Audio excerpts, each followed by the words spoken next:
culto ao Senhor nesta manhã. Neste momento vamos ouvir a palavra do nosso Deus.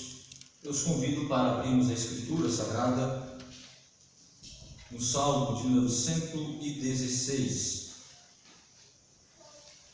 Salmo de número 116. Continuando a exposição do livro dos Salmos, hoje nós vamos expor este salmo que faz parte daquele grupo de salmos que nós mencionamos na semana passada, de louvor, de adoração, de gratidão a Deus, que vai do versículo do Salmo de número 113 ao 118. Este grupo de salmos que era utilizado pelos judeus no chamado Halel, onde eram cantados nas principais festas de Israel, especialmente na Páscoa.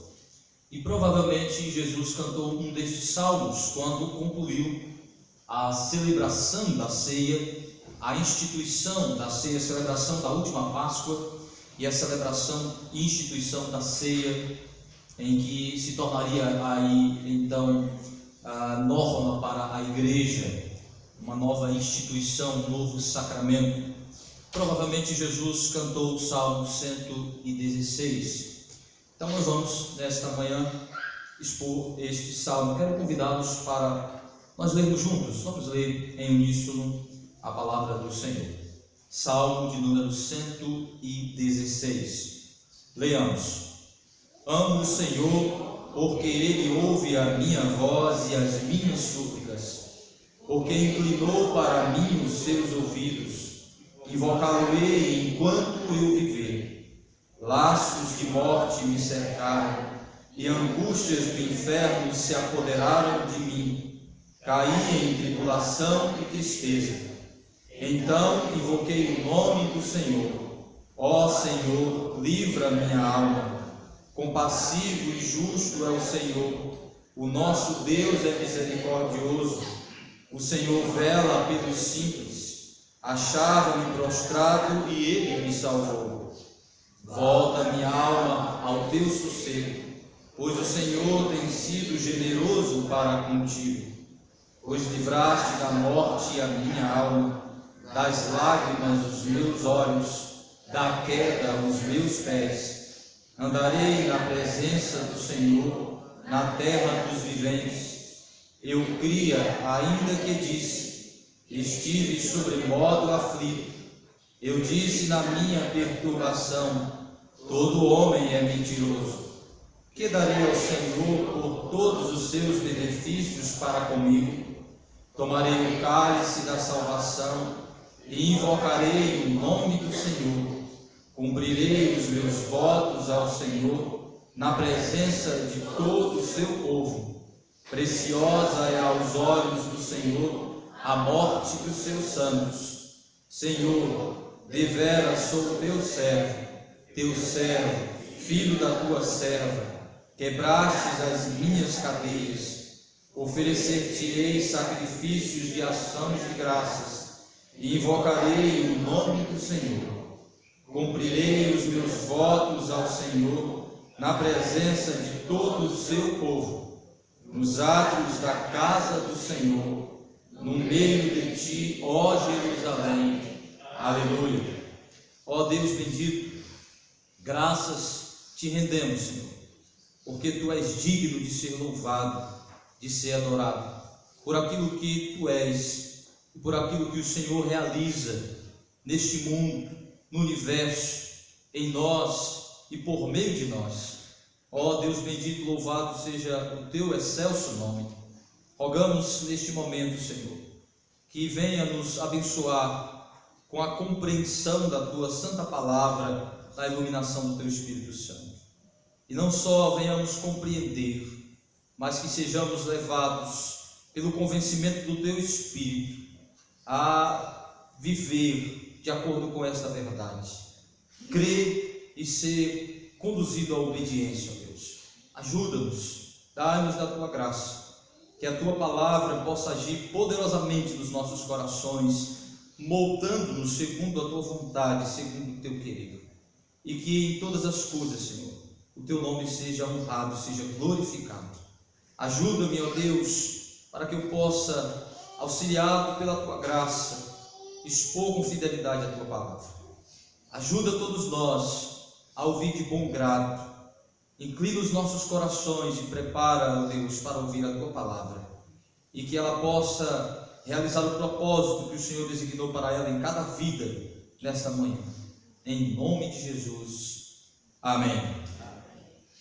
Meus irmãos, este é um daqueles salmos que a gente deseja muito saber o seu contexto e o seu autor humano. Tamanha é a riqueza das instruções, das informações. Profundas são as palavras que estão aqui neste texto. E este é um salmo que conhecer o seu contexto histórico, conhecer o seu autor, é imprescindível para compreendermos a sua profundidade. Mas infelizmente o Espírito Santo não nos deu esta informação. Nós não temos o registro de quem foi o autor humano, quem o Espírito Santo conduziu a escrever este belo salmo. Mas para nós o que importa são as verdades aqui ensinadas, foi o registro inspirado destas verdades, que colocadas na boca do profeta, foi posteriormente registrada de maneira fiel, de maneira perfeita e normativa para nós, servos do Senhor. Mas existem duas possibilidades, duas linhas de interpretação que são plausíveis e prováveis de que o autor humano deste texto provavelmente ou é o rei Davi ou o rei Ezequias. Aquilo que é dito no Salmo e comparado com a história desses dois personagens, desses dois servos de Deus, aponta para a possibilidade de ser um destes dois. Davi, defendido por um grupo de intérpretes, provavelmente compõe este salmo para agradecer a Deus por livrá-lo da morte. Davi experimentou várias vezes a ameaça de morte. Quando Saul revolta-se contra Davi, intenta matá-lo e não o faz. Quando seu filho Absalão levanta-se conspirando contra seu pai para destroná-lo, também tenta matá-lo, mas não o faz. Mas alguns acreditam que este livramento está associado especificamente ao seu pecado contra Batseba e Urias, que merecia ser morto por adulterar, por conspirar e planejar a morte de um inocente para ficar com sua esposa. Era o que Davi, segundo a lei de Deus, merecia, ser morto. E Deus, por graça e misericórdia, poupa-lhe a vida, não lhe dá esta punição, mas outras, que também é um exemplo para nós de que Davi, como um tipo e uma figura de Cristo, o representa na posição de que Deus transfere para um inocente a nossa culpa. Deus colocou sobre Cristo a culpa que não era dele, era nossa. Ou seja, Davi não paga, mas é morto um cordeiro. Sua família sofrerá as consequências de ele verá em outros a consequência de seus atos, sofrerá em ver os outros experimentando da disciplina e do juízo divino. Mas também existe uma outra linha de interpretação que aponta para o rei Ezequias como sendo o autor deste salmo, quando Deus o avisara por boca do profeta Isaías que ele morreria. Ele adoece e Isaías então o visita dizendo: arruma a tua casa, porque certamente morrerás. E ele então chora, clama ao Senhor, pede a Deus que tenha compaixão, que se lembre dele. E Deus então, por boca do profeta Isaías, lhe avisa que ele não morreria naquele contexto, mas que Deus ainda lhe daria mais 15 anos de vida. E provavelmente este salmo foi composto por ele para expressar a sua gratidão por Deus ter poupado-lhe a vida, por Deus não ter lhe matado, por Deus não ter lhe dado esta consequência para a sua enfermidade e ter lhe permitido estar vivo para servir a Deus. Sou inclinado a acreditar que Ezequias é o autor deste salmo, e direi na exposição por quê. Mas independente de ser Davi ou Ezequias, o que importa para nós é que aqui está a descrição de um servo de Deus que experimentou o livramento divino, a expressão do amor especial de Deus por ele como parte do povo de Deus, poupando-lhe a vida por misericórdia e graça, expressando assim o amor especial de Deus, provocando-lhe uma resposta de amor ao Senhor, alimentando assim, fortalecendo assim seu amor por Deus, ao ver o amor de Deus por ele. Este salmo então mostra como ele, renovado em seu amor por Deus, ao ver a expressão do amor de Deus especial na sua vida, ele então louva, ele agradece ao Senhor por isso. O que nos importa, o que é importante para nós, o certo é que nós estamos diante de um salmo que expressa gratidão a Deus, gratidão por conta do amor especial de Deus, que alimenta o nosso amor por Ele. A Escritura diz exatamente que nós o amamos porque Ele nos amou primeiro. Aqui o salmista está agradecendo a Deus por causa do seu amor, revelado de maneira especial pelo seu povo. Amor este que cria, provoca e alimenta o amor do povo de Deus por Deus. Como a gente vai experimentando a cada dia este amor especial de Deus por nós. O amor de Deus por nós não se expressa somente na obra da redenção, ali na cruz, mas isso é revelado diuturnamente na maneira como Deus conduz a nossa vida. Esta é a expressão máxima deste amor. Esta é a expressão do objetivo final deste amor. Ou seja, qual é o objetivo final do amor especial de Deus? Concluir a nossa salvação para vivermos eternamente para a sua glória. Mas há uma caminhada, há um processo de revelação desse amor especial que está referindo-se, que está ligado a cada aspecto de nossa vida, a cada momento da nossa vida. Então é isso que o salmista descreve, como esse amor especial de Deus pelo seu povo que salva, se revela a cada dia na providência, no cuidado, nas circunstâncias, no dirigir de Deus na nossa vida. E como, vendo a expressão desse amor especial, experimentando esse amor de Deus, somos alimentados no nosso amor por Ele. E como este amor, a nutrição deste amor, produz gratidão, adoração, louvor. Estar aqui para cultuar a Deus é a expressão de amor por Ele. E este amor por Deus só existe porque Ele nos amou primeiro, ao nos escolher, ao enviar Jesus, ao pregar o Evangelho pelo Espírito Santo, ao conduzir pelo Evangelho nossos corações a conhecer este amor, ao derramar este amor em nossos corações, provocando-nos a amá-lo. Mas Ele vai alimentando, nutrindo este amor a cada dia. O seu culto, seu serviço, sua maneira de viver para Deus, fala de seu amor por Ele, do nível, da qualidade. É assim que o amor é testado. Ou seja, o amor é testado pela maneira como nós lidamos com o objeto do nosso amor. Se um marido diz que ama sua esposa e não o trata correspondente a este amor, ele é falso. É exatamente isso que a Bíblia diz em relação a Deus. Deus nos ama e prova seu amor na maneira de cuidar e tratar e se relacionar conosco. E o amor de Deus, conhecido por nós, nos constrange a amá-lo. E nosso amor por Deus é medido na maneira como nós lidamos com as coisas de Deus, lidamos com Deus, nos relacionamos com Ele. E aqui nós estamos diante de um texto que mostra como o amor de Deus se revela para nutrir o nosso amor por Ele. Quero então chamá-los para nós pensarmos nisso. Como que a gratidão, o louvor, a adoração do crente, é uma expressão do amor renovado, no amor de Deus renovado, na certeza do seu amor por nós.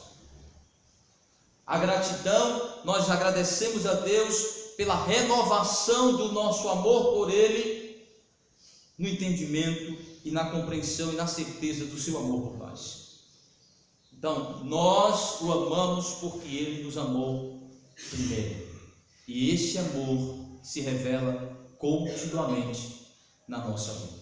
Vejamos então como o salmista descreve esta renovação, como Deus vai alimentando e renovando o amor que Ele derramou em nossos corações por Ele. Como isso se dá? Vejamos, a primeira coisa que o salmista nos mostra é que o nosso amor por Deus, ele é renovado na certeza de que Deus nos ama ao ouvir os nossos clamores e súplicas.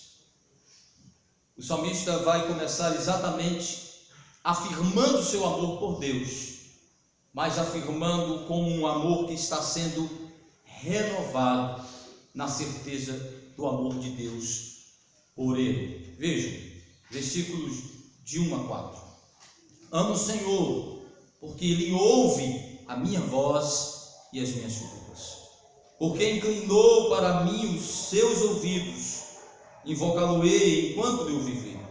Laços de morte me cercaram, e angústias do inferno se apoderaram de mim. Caí em tribulação e tristeza. Então invoquei o nome do Senhor.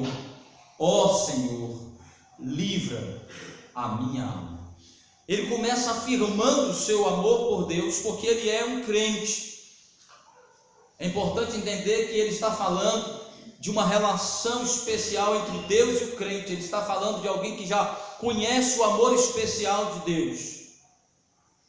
Se você não é um crente, você não conhece o amor especial de Deus, porque o amor especial de Deus salva, se revela em Cristo, se revela na palavra de Deus.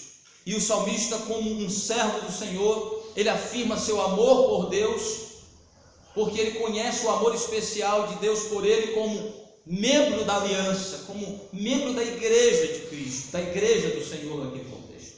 Então ele afirma seu amor por Deus, mas ele fala de um amor que está sendo renovado na revelação contínua do amor especial de Deus por ele. E como é que este amor de Deus especial se revelou na vida do seu servo? Em um momento de angústia e aflição, certo de que Deus o ama, então ele tem acesso ao Senhor, ele pode orar, ele pode falar com Deus, ele tem Deus em seu auxílio. Então ele diz: eu amo o Senhor porque ele ouve aqueles que ele ama de maneira especial, ele ouve o crente. E este ouvir aqui não é um simples atentar, não é um simples escutar, mas é um ouvir de maneira que demonstra que se importa, que quer ajudar, que quer auxiliar. É um ouvir atencioso de quem não só pode, como tem toda a capacidade, como quem quer, mas tem toda a capacidade para ajudar. Amo o Senhor porque Ele se importa, porque Ele para me ouvir, para ouvir o meu choro, para ouvir o meu clamor, para ouvir a minha alma gritar e chamar por Ele. Porque eu tenho um Pai que se importa e ouve de bom grado. Amo porque Ele ouve minha voz, a minha súplica, o meu clamor. O ser humano não tem muita paciência para ouvir as lamúrias do outro. Quando alguém começa assim a contar alguma coisa para a gente fica ali, mas você fica perto de alguém que o tempo todo chora, reclama e conta a miséria, angustia. Deus não é importunado por isso. Deus não se incomoda em ouvir todo dia nosso choro, às vezes mimado. às vezes injustificado, às vezes sem razão de ser, mas ele diz: Senhor, eu te amo porque tu tens uma disposição incomparável, tu ouves, tu se inclina. E ele descreve exatamente alguém, não que simplesmente está fazendo o ouvido de mercador, está ali ouvindo porque foi obrigado a ouvir, mas o termo que ele usa é de alguém que demonstra total empatia e interesse e preocupação, se importa. Olha a descrição: porque ele inclinou para mim os seus ouvidos. Ele descreve a imagem de alguém que inclina para ouvir, para ficar mais perto, como alguém que inclina de fato o pescoço, a cabeça, para ficar perto de quem está falando, colocando o seu ouvido próximo para entender, para compreender corretamente o que está sendo dito. Tu te inclinas, estás alto, tu és distante, mas tu se importa, tu ouve com atenção. Ouve meu clamor, a minha súplica. Então, tendo um Deus assim, que demonstra o seu amor especial, porque ouve a oração, ouve de bom grado o choro, o clamor, as lamúrias, as súplicas do crente. Olha que Deus amoroso, por nos amar de maneira especial, Deus ouve de bom grado tudo que nós falamos na oração. Às vezes um monte de besteira, um monte de coisas desconexas, e Deus pacientemente nos ouve. Mas que Deus amoroso! E conhecendo este amor especial de Deus por ele, ele diz: então eu me disponho a fazer isso sempre que eu preciso, porque ele me ouve, eu o invoco sempre. A minha vida toda vou fazer isso. Então não faz muito sentido o crente se sentir desencorajado a orar em qualquer circunstância da vida. Primeiro, porque Deus nunca se sente importunado por nós, ainda que Ele nos instrua e nos corrija da maneira errada de nós orarmos, Ele ainda pacientemente nos ouve, porque nos ama. Ele não se sente incomodado ao ouvir o nosso choro, o nosso clamor. E ele então vai falar de uma alma, da expressão de uma alma que está profundamente angustiada. Se o personagem de fato é Ezequias, que alma aflita? Ele vai então dizer assim: eu, Senhor, o invoquei e o Senhor ouviu, e farei isso sempre. Por me amar, o Senhor se dispõe. Então o que é que ele descreveu? O que é que ele disse? Ele descreveu uma alma aflita, porque ela está diante da certeza da morte. A sua vida está apegada, ele está sentindo a morte. Se Ezequias, Deus havia dito a ele que ele morreria. A história de Ezequias é interessante. Você pode ler no livro do profeta Isaías, no capítulo 58. Você pode ler em primeiro livro dos reis, no segundo livro dos reis. E a história de Ezequias, um servo do Senhor, um rei que promoveu reformas importantes em Israel, um homem temente a Deus, mas que lidava com as inclinações do seu coração, com os pecados que ainda até nas mentes lhe assediava, com alguns deslizes e quedas que não foram omitidas pela palavra de Deus. E uma delas se deu na seguinte maneira: Ezequias liderou o povo de Deus na investida dos assírios contra Jerusalém. Senaqueribe lidera um grande exército para destruir Jerusalém, e manda dizer que nem Deus livraria, nem Deus poderia poupar Israel de suas mãos. E então o rei Ezequias ficou aflito, ficou angustiado e falou com Isaías. Isaías orou ao Senhor e disse que ele não se preocupasse, que Deus os livraria. E diz a palavra de Deus que Deus matou o exército de Senaqueribe. Anjos do Senhor matou o exército sem que Israel pudesse levantar uma espada. E depois deste grande milagre, diz o texto, que Ezequias, que era um homem temente a Deus, começou a se orgulhar, a se achar muito importante. E Deus enviou uma doença mortal Deus então enviou uma grande enfermidade para ele. E disse o profeta Isaías que Deus o punia por isso. E que ele arrumasse, que ele se arrependesse, arrumasse sua casa, que ele ia morrer. E ele então começa a orar e dizer, diz o texto, ele vira o seu rosto para a parede e diz: ó Senhor, lembra-te do teu servo que te foi fiel, lembra-te de mim, tem misericórdia de mim, compadece-te de mim.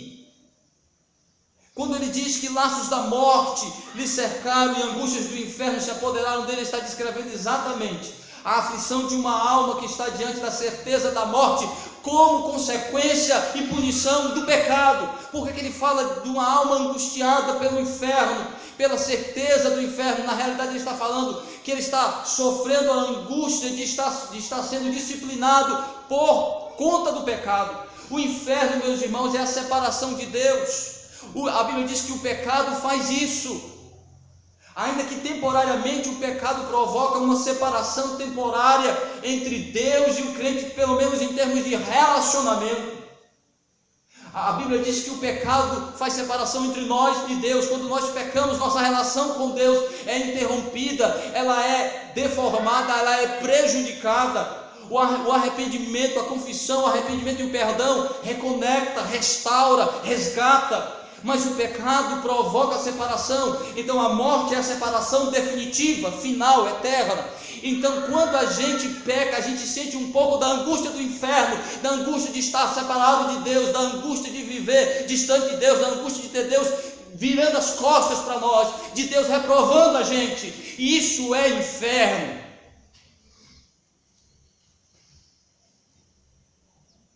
Então o pecado provoca em nós, o pecado nos faz experimentar um pouco da angústia do que é ser rejeitado por Deus. Por isso que o sofrimento de Cristo na cruz não foi mais físico, foi psicológico, emocional, espiritual, porque ele experimentou o inferno a ponto de dizer: Deus meu, por quê? Por que me desamparaste? Ele experimentou a ira de Deus, o rejeitando um momento, porque ele toma nosso lugar. Jesus experimentou a angústia do inferno, Jesus experimentou a angústia de separação, de afastamento, de rejeição do Pai, porque ele não pode contemplar pecado. Jesus toma os nossos pecados, a nossa culpa. O salmista experimentou um pouco disso, sua alma aflita, porque ele iria morrer como consequência do pecado. Ele estava angustiado: Senhor, a minha alma sente a angústia do inferno. Se você nunca sentiu isso, você nunca entendeu o que é o pecado. Se você nunca sentiu a angústia do inferno, você ainda não experimentou o que é culpa de verdade. A culpa é quando a gente sente a angústia do que é viver distante de Deus, do que é decepcionar, do que é ferir a santidade de Deus. É isso que ele está dizendo: Senhor, a minha alma está angustiada, porque ela sabe que vai morrer, e vai morrer porque pecou. A angústia da separação se apoderou de mim. Então eu clamei: ó Senhor, livra a minha alma, Senhor, perdoa-me, ó Senhor, tem compaixão de mim, não me deixa morrer nessa condição, não me deixa morrer nesta aflição de alma.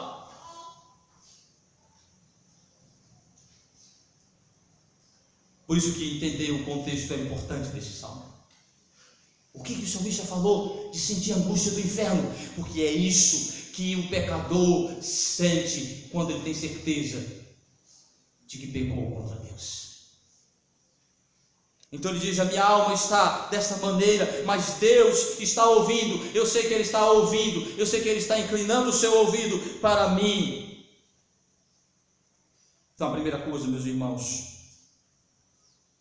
que o salmista nos ensina neste salmo, é que o amor de Deus é renovado por nós, através da sua disposição de nos ouvir, de ouvir através da oração, nossas lamúrias, nosso clamor, nossas angústias, a expressão de nossa alma. Deus se importa conosco, Deus nos ouve, Deus atenta para o nosso clamor. Deus se importa com tudo o que acontece em nossa vida. Não há assunto que não possamos falar com Ele. Não há circunstância, não há nada nessa vida que não possamos compartilhar e confiar na certeza de que Ele está ouvindo. Não tem um assunto que seja proibido falar com Deus. Não tem nada, nem o mais escondido. Não tem um quarto que esconda as coisas mais obscuras da nossa vida. Elas não ficam fechadas, elas podem ser abertas diante de Deus. Ele está descrevendo uma alma angustiada pela certeza de pecado. Não há pecado, não há falha, não há nenhuma circunstância que você não possa falar com Deus, porque Ele o ama de maneira especial. Não pelo que somos, mas porque Ele escolheu nos amar dessa maneira. Não importa o que está afligindo a sua alma, você pode derramá-la diante de Deus.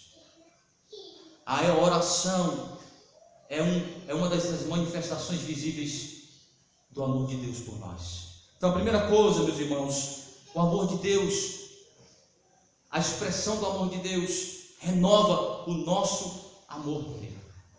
Quanto mais entendemos que Deus, por nos amar, nos atende, então o nosso amor por Ele deve ser renovado. Então devemos buscar mais e mais, não nos desanimar, mas buscar ao Senhor intensamente. Segunda coisa que o salmista diz é que o nosso amor por Deus é renovado na certeza de que, por nos amar, Ele dispensa misericórdia e graça sobre as nossas vidas.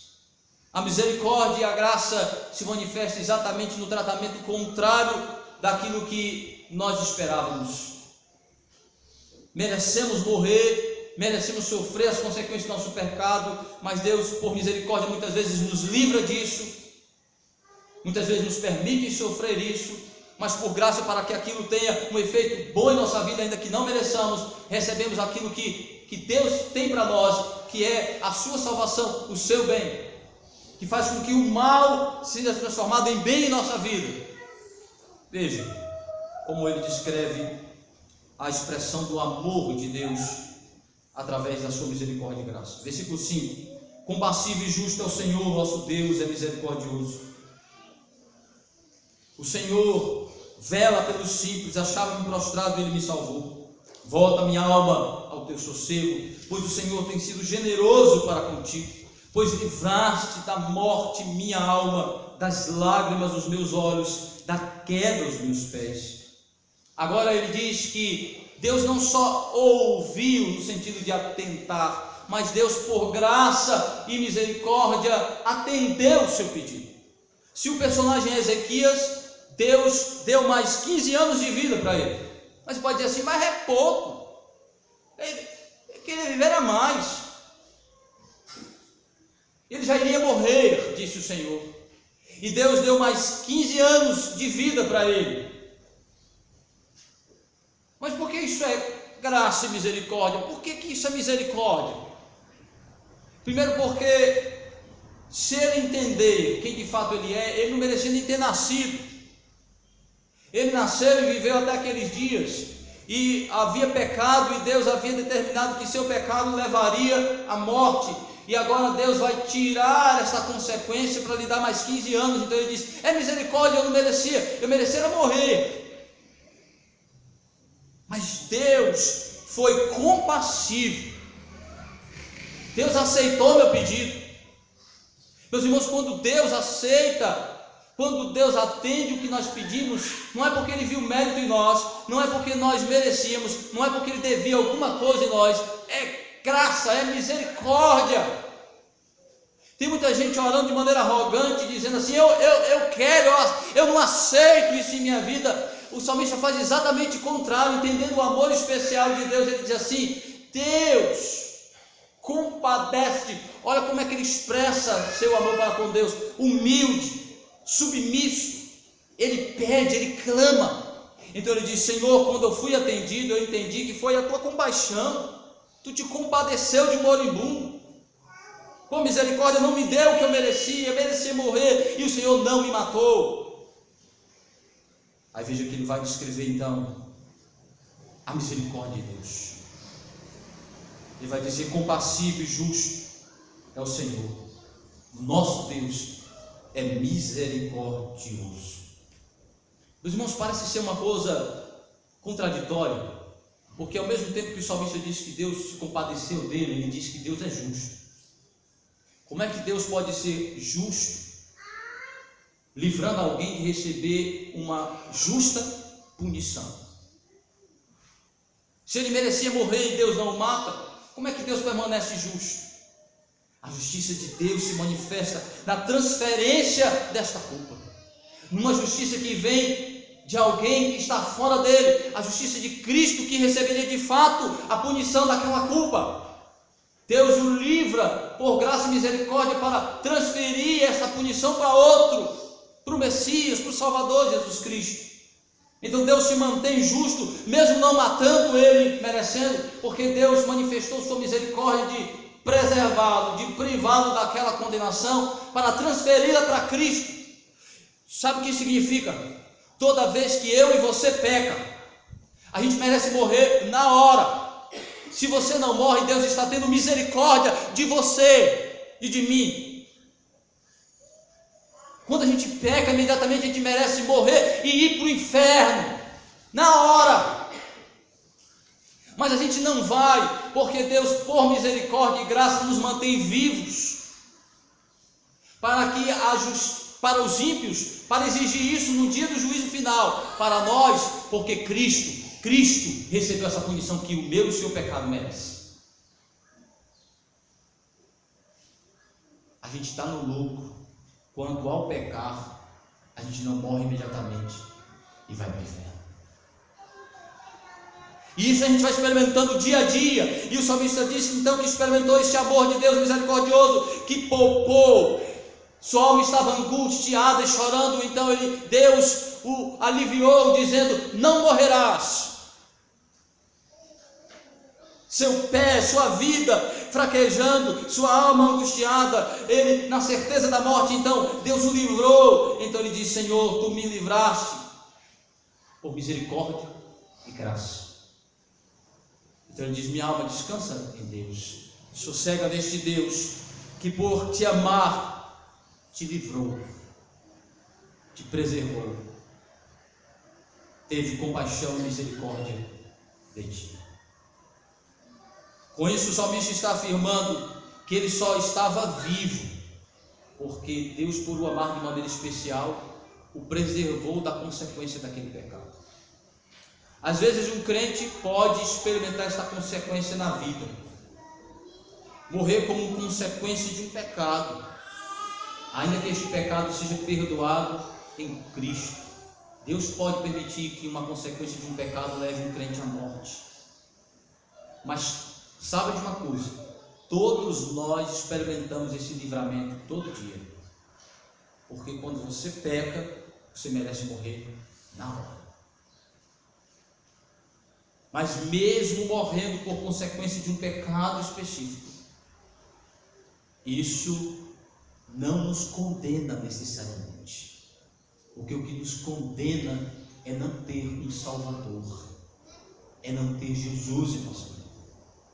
Eu posso morrer como consequência de meu pecado. Sansão morreu por consequência do seu pecado, mas Sansão foi conduzido ao arrependimento. Sansão foi levado a reconhecer a graça e a misericórdia de Deus. Ele morreu cego, ele morreu entre os inimigos como consequência de sua desobediência, mas seu pecado lhe levou àquela consequência, mas a graça de Deus lhe livrou da consequência eterna de seu pecado. Mas todo dia a gente experimenta livramentos de consequências terrenas e temporais do pecado, meus irmãos. Não só são esses personagens aí, não, especiais, não. Todos nós, todo dia, Deus, por misericórdia e graça, por nos amar, nos preserva vivos. Nós não merecemos estar vivos. As besteiras que nós pensamos, falamos e fazemos, a nossa negligência, o nosso cristianismo tão fajuto, tão fraco, tão medíocre, que a gente escolhe o dia de vir para a casa do Senhor, que a gente escolhe o dia do Senhor para guardar. Se nós estivéssemos na antiga aliança, que a quebra do mandamento levava a uma fulminação, uma morte imediata, não tinha crente para se reunir aqui hoje, nem pastor.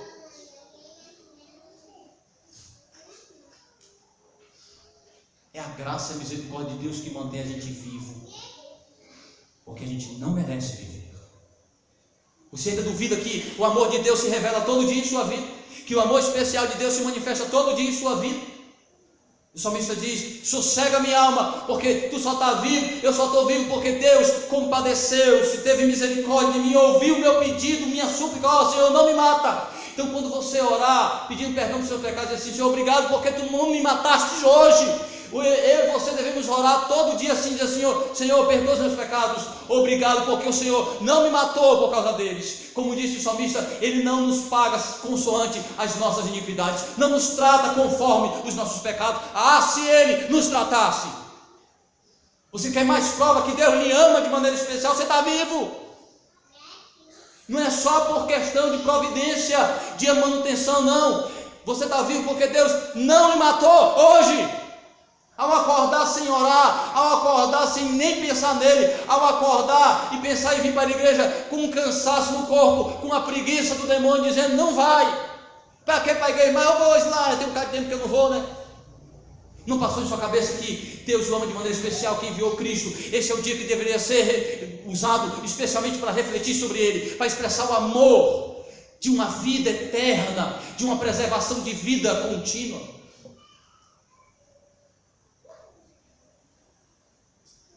Mas ele vai finalizar dizendo que o amor de Deus é renovado. O nosso amor por Deus é renovado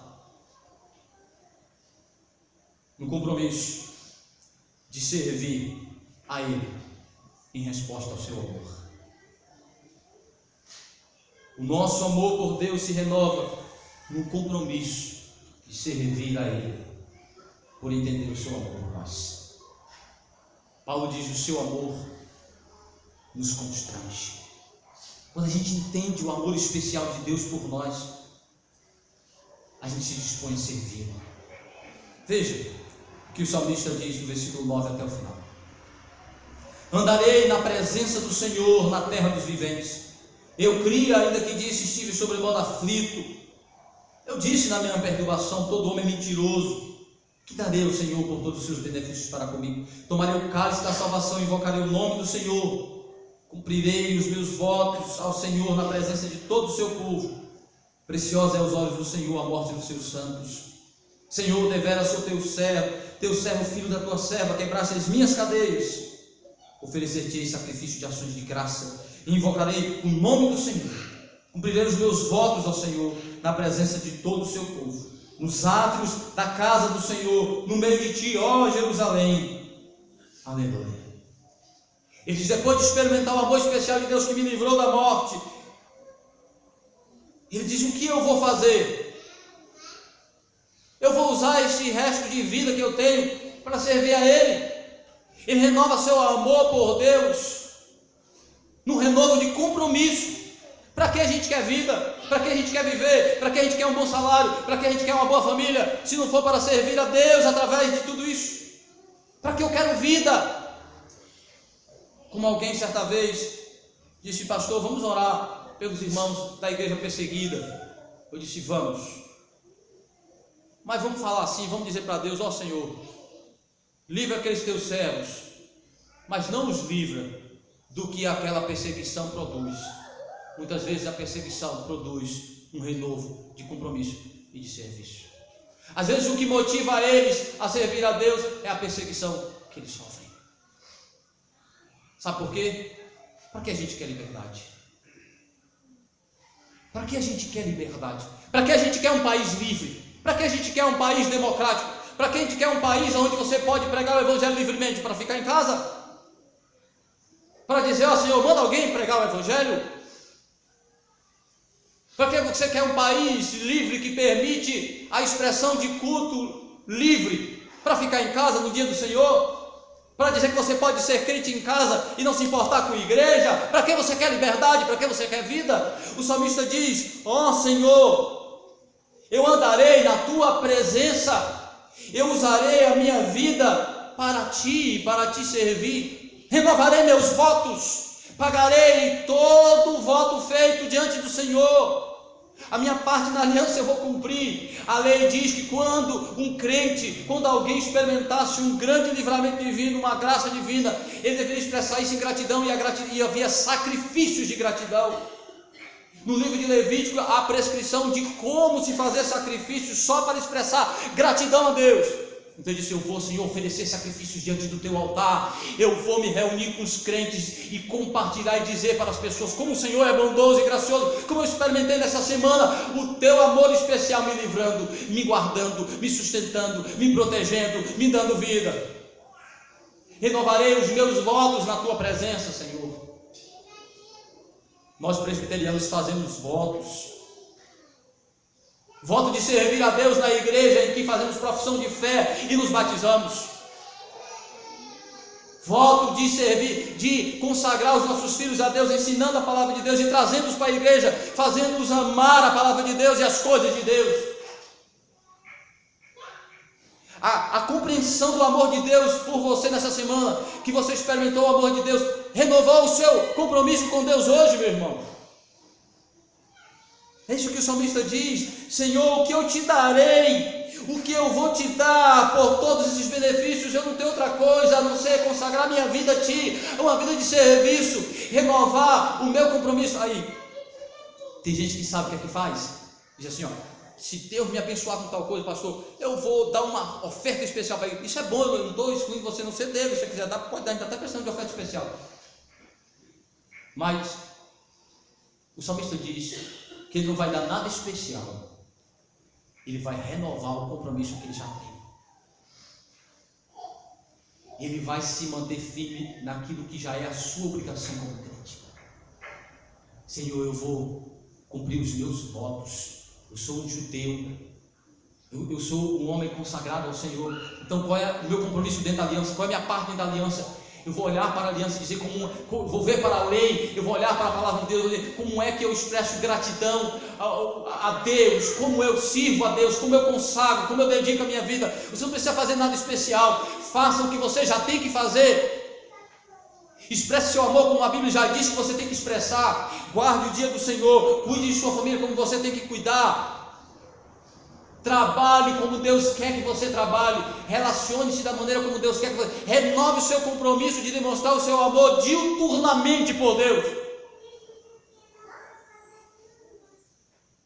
Cumprirei os meus votos na tua presença, ó Senhor. Hoje é um dia de nós repensarmos sobre o amor especial de Deus por nós e renovar o nosso amor por Ele. Primeiro, pedindo perdão por não valorizar, por não reconhecer a grandiosidade do amor de Deus que enviou Jesus, que mandou Jesus Cristo para receber em nosso lugar o que nós merecíamos, e por graça e misericórdia nos dá uma vida, mas não só uma vida de existência, mas uma vida abençoada por Ele, e que prepara-nos para uma vida eterna. Expresse isso amando Deus como Ele diz que você tem que amar. Não invente maneira de amar Deus. Ame como Ele exige. Renove o seu compromisso de demonstrar seu amor por Ele como Ele quer que você o ame. Que hoje nós possamos renovar nosso amor por Deus na certeza do seu amor por nós. Que Ele nos abençoe. Amém. Ó Deus.